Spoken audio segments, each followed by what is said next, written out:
이제 욥기서에서 가장 많은 부분이 할애된 욥과 세 친구들 사이에 논쟁이 시작됩니다. 세 친구 중에서 엘리바스가 가장 먼저 말하는 것뿐 아니라 다른 두 친구들보다도 더 많은 말을 한다는 점에서 이 엘리바스가 세 친구들의 대표격이 아닐까라고 생각할 수 있습니다.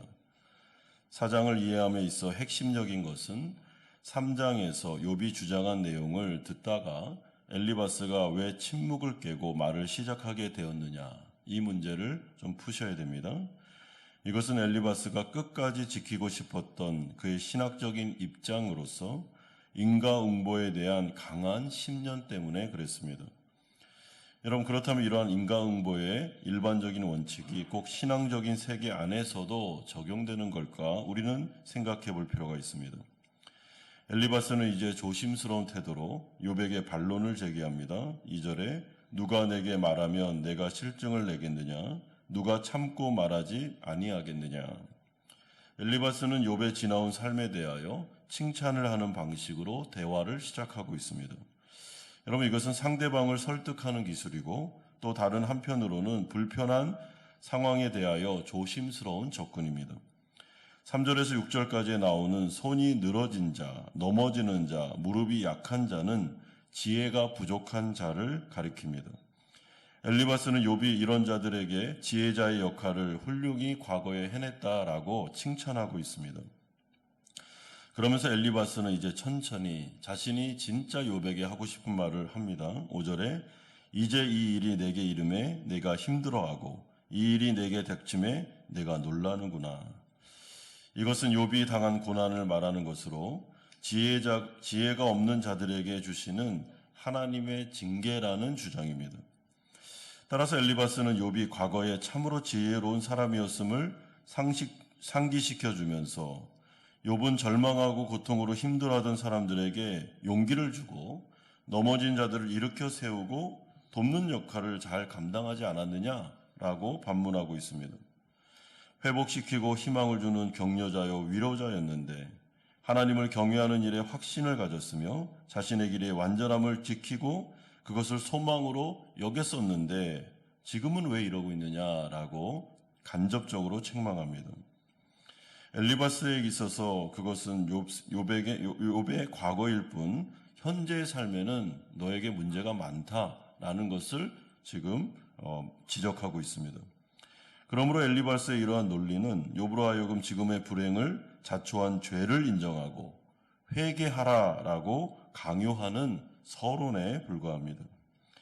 즉 엘리바스는 지금 자신이 가진 좁은 생각과 율법적인 틀을 가지고 욥을 판단하고 그를 정죄하려고 하고 있습니다. 이것이 바로 부드럽지만 예의 바르지만 엘리바스의 한계였으며 엘리바스의 잘못입니다. 그런 후에 엘리바스는 하나님의 세상 통치 원리가 인과응보라는 주장으로 시작합니다. 7절에 생각하여 보라. 죄 없이 망한 자가 누구인가? 정직한 자의 끊어짐이 어디 있는가? 8절에도 내가 보건대 악을 발깔고 독을 뿌리는 자는 그대로 거두나니. 여러분, 하지만 여기서 경험적으로 맞지 않는 말이 있는데 그것은 죄 없이 망한 자가 누구인가라는 대목입니다. 왜냐하면 세상의 모든 사람들의 삶을 관찰해서 도출해 볼 때 우리의 경험상 죄 없이 망한 자들도 많이 있습니다. 그렇기 때문에 이것은 경험적으로는 맞지 않습니다. 지금 엘리바스가 하는 말은 규범적으로 어떤 그 틀에 박힌 그런 도덕적인 이야기를 하는 것이지 이것은 경험적으로도 맞지 않고 사실은 신학적으로도 맞지 않습니다. 그저 단순한 일반적인 세상의 원리인 인과응보라는 원리를 지적으로 적용할 뿐입니다.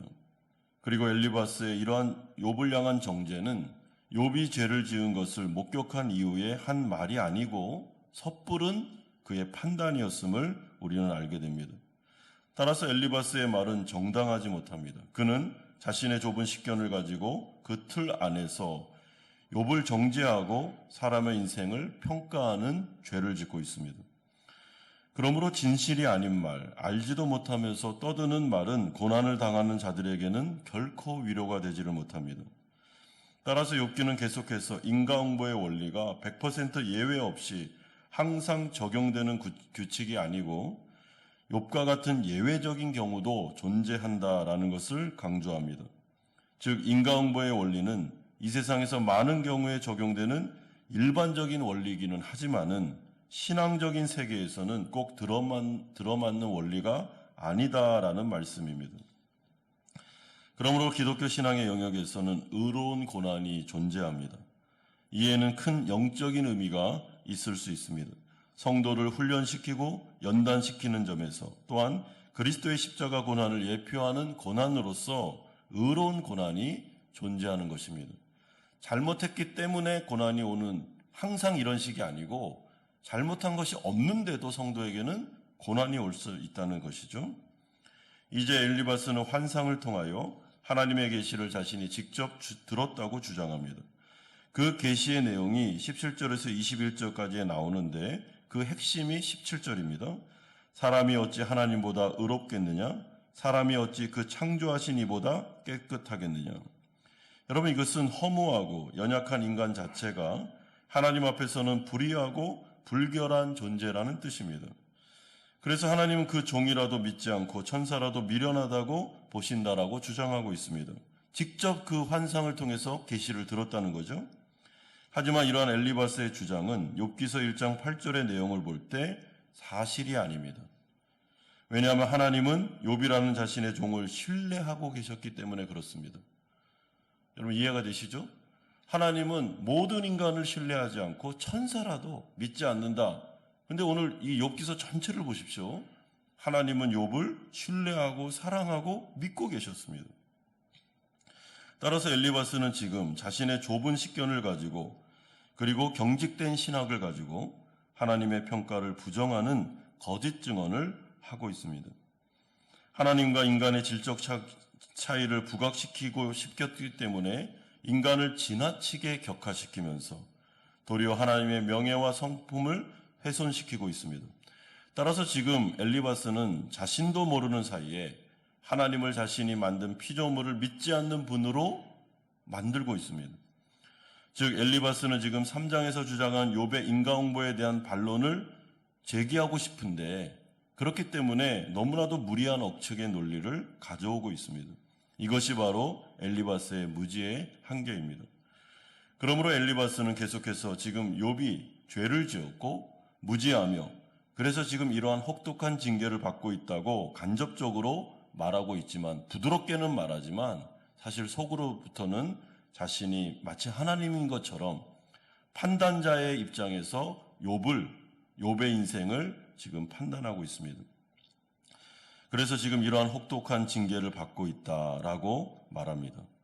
하지만 지금까지 살펴본 이와 같은 엘리바스의 주장은 사실도 아닐 뿐더러 고난을 당하고 있는 욥에게는 전혀 도움이 되지 않는 아무리 부드럽게 말해도 이것은 굉장히 상처를 주는 말이었습니다. 오히려 마음에 더욱더 힘듦을 가져오는 정말 그 가시와 같은 말입니다. 그러므로 우리도 이러한 엘리바스의 실수를 여러분 반복하시면 안 됩니다. 절대로 내가 아는 규범적인 생각이나 잣대를 가지고 다른 사람을 정죄하고 평가해서는 안 됩니다.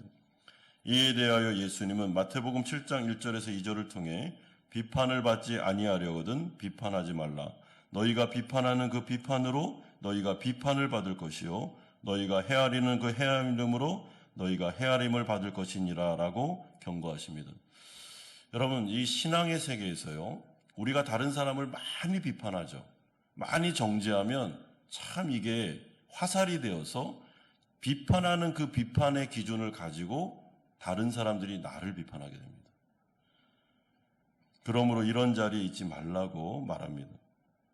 따라서 우리가 자주 실수를 범하는 것이 있는데 우리가 아는 기준으로 우리가 아는 신앙으로 우리가 아는 규범을 가지고 그게 전부나 되는 양 그 기준과 생각에 따라서 다른 사람을 정죄하고 판단할 때 그것은 하나님 앞에서 심각한 죄가 될 수 있음을 우리는 기억할 필요가 있습니다. 왜냐하면 자신은 상대적으로 다른 사람들에 비하여 의롭다고 착각하기 때문입니다. 그래서 자꾸 자신이 하나님의 자리, 심판주의 자리에 올라가는 것입니다. 지금 엘리바스가 부드럽지만 심판자의 자리에 딱 앉아서 지금 욥을 판단하고 있습니다. 하지만 이 모든 모습을 하나님은 다 보고 계셨습니다. 하나님은 비웃고 계십니다. 네가 뭘 안다고 욥에 대해서 이렇게 말할 수 있느냐라고 그는 마음속에 생각하고 계십니다. 그러므로 인과응보가 늘 있는 것은 아닙니다. 내가 아무리 계시를 들었다라고 말해도 어떤 사람들에게 있어서는 죄가 없는데 받는 고난도 있습니다. 그렇기 때문에 모든 아픔과 모든 고난과 모든 어려움을 항상 죄와 연결시키는 것은 여러분 옳지 않음을 오늘 욥기서는 우리에게 말씀합니다.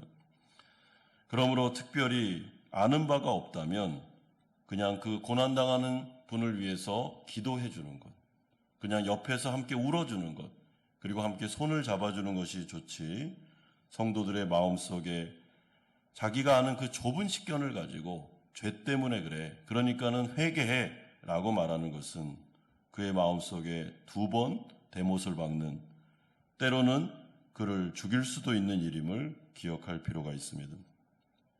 그러므로 이제 엘리바스를 비롯하여 세 명의 친구들이 욥과 심한 논쟁을 벌이는데 그 주제는 딱 하나입니다. 인과응보의 법칙. 네가 죄를 범해서 이 엄청난 심판을 받는 거다. 회개해라. 그래야 다시 돌이킬 수 있다라고 말하지만 욥기서 전체는 욥이 죄를 범한 것보다는 의로운 고난이 있음을, 그리고 의로운 고난이 신앙적으로 존재해야만 예수 그리스도의 고난을 이해할 수 있음을 우리가 기억할 때, 사랑하는 성도 여러분, 절대로 엘리바스처럼 이런 위치에 올라가지 마시고 그냥 고난당하는 자들이 있으면 옆에서 그들을 위해서 기도해 주시고 붙잡아 주시고 손을 내밀어 주시고, 그러므로 정말 그 영혼이 다시 회복되고 다시 하나님 앞에서 아름답게 살아갈 수 있도록 그런 성도들이 되어 주시기를 주 예수 그리스도의 이름으로 축원드립니다.